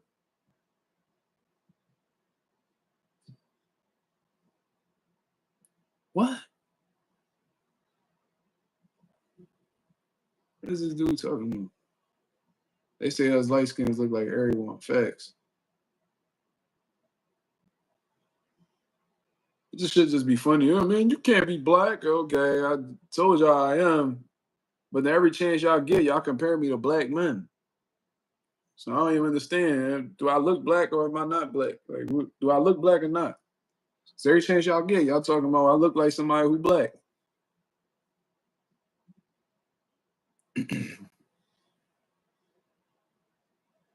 Yeah, and I get called Dominican all the time. Guess what? Guess who a majority of Dominicans are? They black. You feel me? I know black people that I'm darker than. Ironically, I'm not even dark, but I know black people that I'm darker than, and they both got black parents. Shit, crazy, right? I think I've seen something like the lightest person in the world and the darkest person in the world were both black people. I seen some crazy shit like that. Let me see.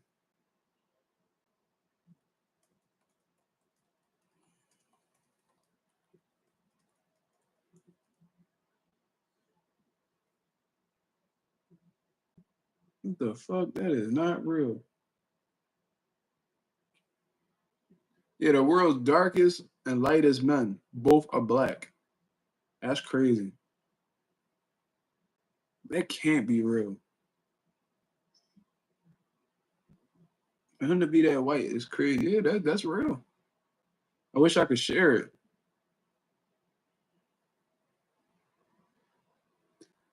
My auntie is black and native, and you look like her oldest son.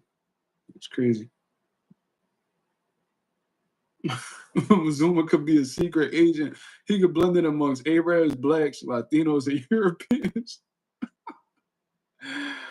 Oh man, salute to Aaron, bro. Salute, man. Have a blessed one. Bro, that shit is crazy. I could blend in with Arabs. That's funny. If I grow my shit out, I do be looking like an Arab though. That shit is funny. I read this article too. They say like Puerto Ricans are like the closest thing to like the perfect human because they got a combination of everything. Some shit like that.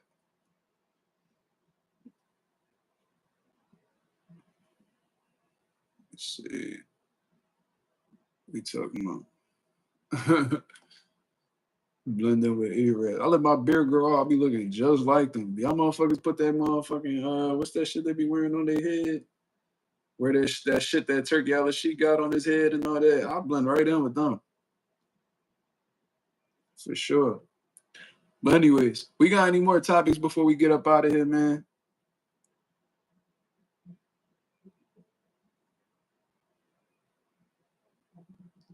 Any more topics before we get up out of here, man? 'Cause I'm gonna go lay down with my son in a little bit. Says, yeah, Ricans got Taino, Afro, and European genetics. Yeah, and I was my dad was doing some research on his great grandfather, which is my great great grandfather, and he came from Corsica, which I believe is an island off of either Italy or France, and they came over to Puerto Rico for the sugarcane shit, and it took off from there. That's where they ended up staying where they were staying and stuff like that. Troy McRae, salute. He said, nah, no bullshit. You could pass for a spectrum of folks. Yeah, I hear it all the time.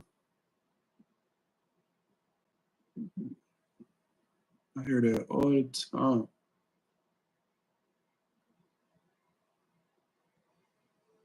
Go 787 said, I went to see the Rohan interview. He said, Subrel, easy work, and he will go to 140 to prove he's not like that.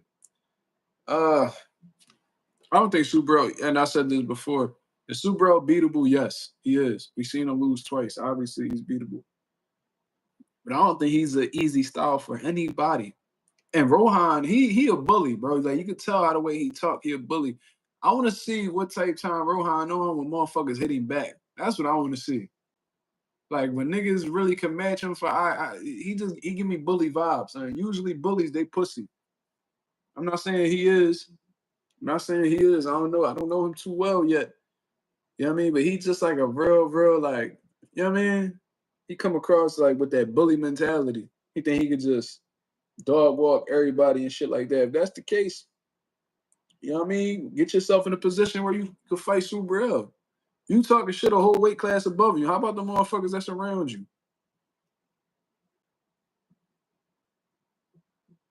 Why you ain't called Boots out? Nigga, since you sold when he was at 47 at the time, if you sold goddamn Debo out here in these streets. Do I think Boots fights this year? Yeah, I think he fights at the end of this year, from what I heard. They said like October and November or some shit like that. Hey man, listen, I'm not against fighters talking shit, but then it's like, I don't know. Super L being easy work? I don't think so. I don't think so. I don't think Super L is easy work for anybody. He's a very uncomfortable style to be in the ring with. I'm telling you. See, Hitchens ain't say a word about Super L since then. You can't talk about no rehydration clause now because it's a unification fight. And rehydration clauses is voided when it's a unification fight. A unification fight under the IBF. So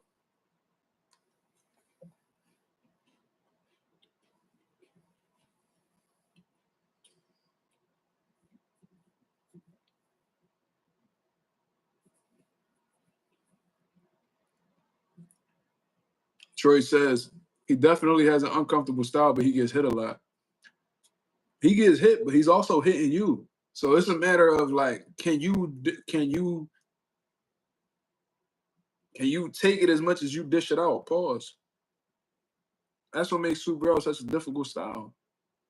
Okay, you hitting him, but he ain't going nowhere. He hitting you. So who really about to thug it out in this bitch? You gonna sink or you gonna swim? And a lot of niggas not built for them situations, so they usually sink. And that's why he got the type of knockout ratio that he got.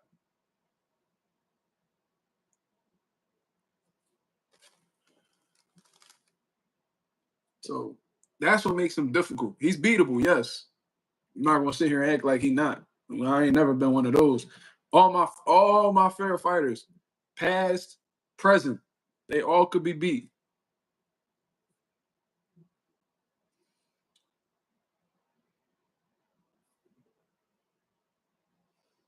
So Marky Dan has his rankings of all-time great heavyweights.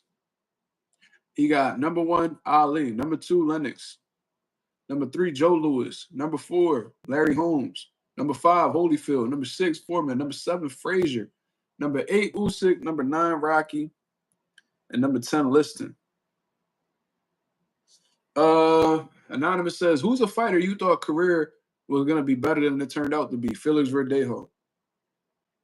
How the way he was coming up in his career and what he turned out to be was absolutely disappointing. So I'm gonna say Felix Verdejo. Man, I was a huge fan of Felix Verdejo, bro. That's sad how the way his whole shit done went away, and now he fighting for his life in jail and all that crazy stuff. Who else? Adrian Broner actually won world titles. You know what I'm saying? I'm talking about like motherfuckers who I ain't gonna lie. I thought Robesi was gonna do better than what he did because it seemed like he down the drain. You feel me? Like Robesi, like that man quitting there, bro. I'm thinking he a real life dog. I didn't think that was crazy. Who else?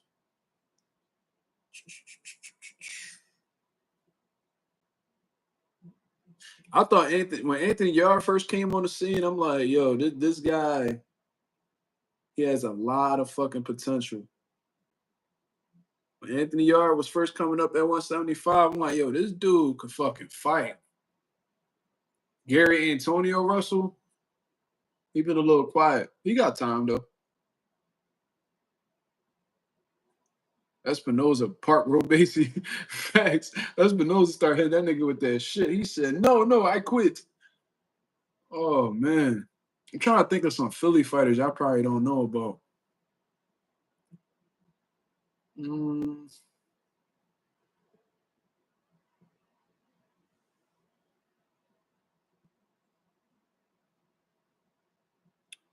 um, God damn, who? Like who the fuck?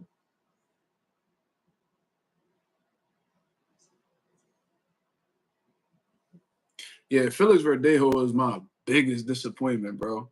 Like, bro, I'm watching this dude. They don't know about Marcus. Oh man, I guess you could say me. I guess you could say me. Shit, 'cause I thought by now I'd have been pro. Shit. And you know, got sick and I had to leave all that shit alone. My girl stayed trolling, by the way. She's a grandmaster troll. That's what she do all the time. No, Tevin Farmer was actually the opposite. He started off as a disappointment and then made himself into somebody. Jamal Charlo, yeah, yeah. Yes, vote for Micah, y'all. Vote for Micah, man. Vote for Micah.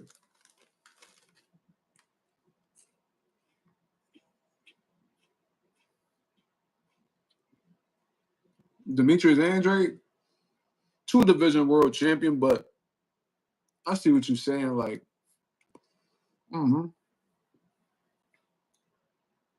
I seen people calling Jerron Ennis the next Demetrius Andrade. I'm like, bro, what?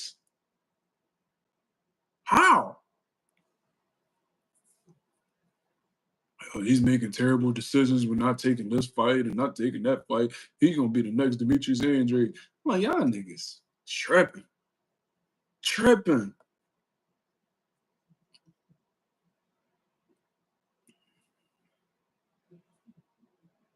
You think Xander could be beat dead this weekend?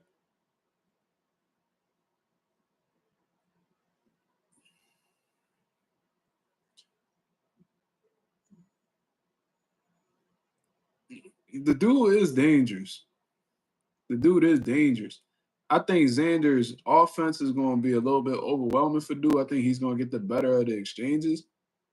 But if he can't get Dude respect, punching power wise, but he's able to hurt Xander, then that could be a problem. Um, I don't know. It's a good question. I mean, the dude is a problem. Like that's not going to be an easy fight for Xander. They're going to be shooting that shit out early. Watch.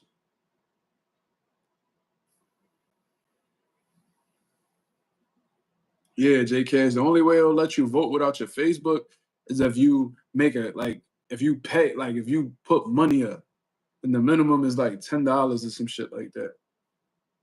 But I don't expect nobody to put their money up. You feel what I mean? We ain't doing that. If you could do the free vote, you could do the free vote. If you can't do the free vote, then I appreciate you making the effort. Xander getting put to bed, you crazy as shit. He about to beat Jorge the fuck up. He gonna fuck Xander gonna fuck that nigga up. I'm telling you. Xander be letting no fucking hands go. He let the whole clip go. I don't know. Marky Dan got something against he got something against Xander.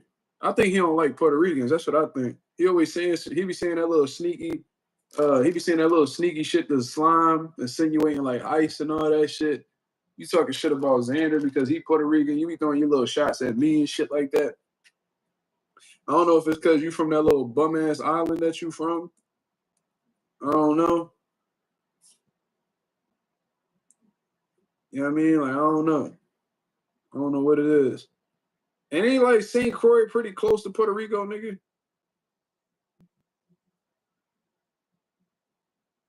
Ain't y'all right by Puerto Rico? Y'all niggas is right next to Puerto Rico, bro. You be going out your way to hate on us.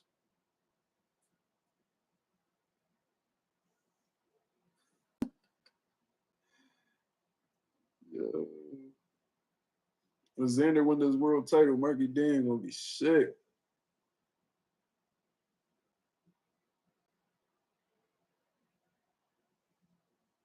I love Puerto Rican women. I mean, I would hope so. I would hope you do. That'd be weird if you didn't. Who don't? Who don't love women, period?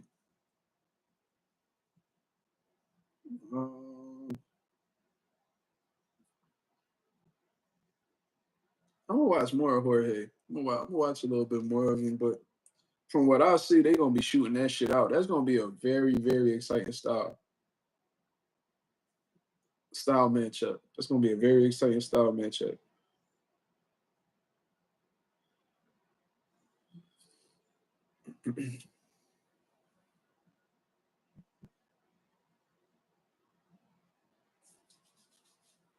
Shit, killing me.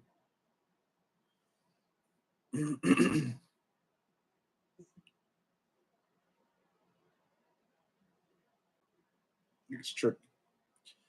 But all right, y'all. I'm gonna get up out of here, man. I appreciate everybody that came through and showed love to the channel. If y'all could go ahead and hit that like button on the way out, that'd be very much appreciated, man. Please, before y'all step out of this video, man, please hit that link, man. Tyler of the year. If you're able to click that link, vote for my son, man. Let's try to get in position to get that first place award. For Tyler of the year, we got 8 days. I'm gonna be promoting it until the very end, and hopefully we could get somewhere and we can make it to the next chapter of this contest. You feel what I mean? If I could get y'all support, that'll be very much appreciated, man. Shout out to the nation and the mob. We definitely in the building for sure, for sure. I'm gonna be back at y'all with another live 10:30 p.m. Eastern Standard Time to continue talking about what's currently going on in the boxing world.